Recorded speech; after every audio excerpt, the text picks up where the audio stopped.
Votez oui pour la poésie. Je me permets de m'adresser à vous aujourd'hui car je suis persuadé de la nécessité de faire entendre de la poésie.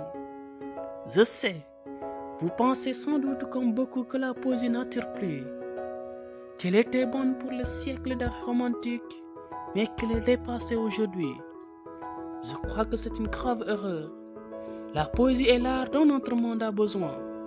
Tout d'abord, elle favorise l'expression des sentiments dans un monde urbain où l'on ne communique que superficiellement.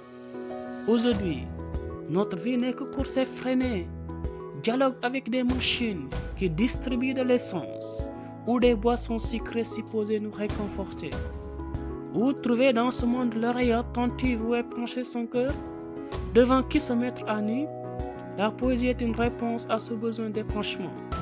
Les poètes y parlent d'eux, de leurs amours, de leur mélancolie, mais ce faisant, ils parlent aussi des lecteurs, qui ne peuvent se reconnaître dans le célèbre soleil couchant de Verlaine, qui évoque la douce mélancolie qui nous envahit à la tombée du soir, qui ne peut se laisser envoûter par le rythme instable des vers de 5 syllabes par cet impair qui ne pèse ni ne pose.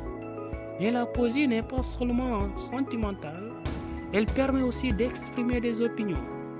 Vous n'êtes pas sans savoir qu'aujourd'hui, beaucoup de citoyens dédaignent les urnes, refusent d'aller voter, ne croient plus en la capacité des hommes politiques à exprimer leurs opinions. Le poète, lui, est un porte-parole efficace. Rappelez-vous Rebelle d'Essence, publié en 1943 aux éditions de Minuit clandestine, un appel à la résistance.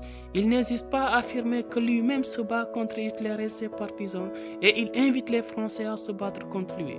Il affirme: écoutez, je l'entends qui me revient renvoyé par les échos, mais non, c'est le bruit d'autres cœurs, de milliers d'autres cœurs battant comme le mien à travers la France.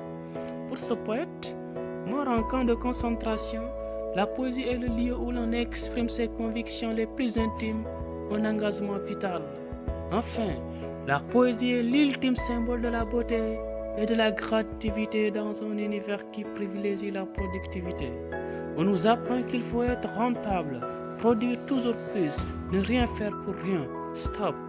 Arrêtons-nous un instant pour admirer le poète, tel l'albatros baudelairien. Il vole dans le ciel, au-dessus des tortures humaines, sensibles uniquement à la beauté. Il joue avec les mots, avec les rythmes et les sonorités. Écoutez Baudelaire justement. La musique souvent me prend comme une mer, vers ma pâle étoile, sous un plafond de brume, ou dans un vaste éther, je mets la voix. Entendez-vous le rythme irrégulier des vers, des échos sonores?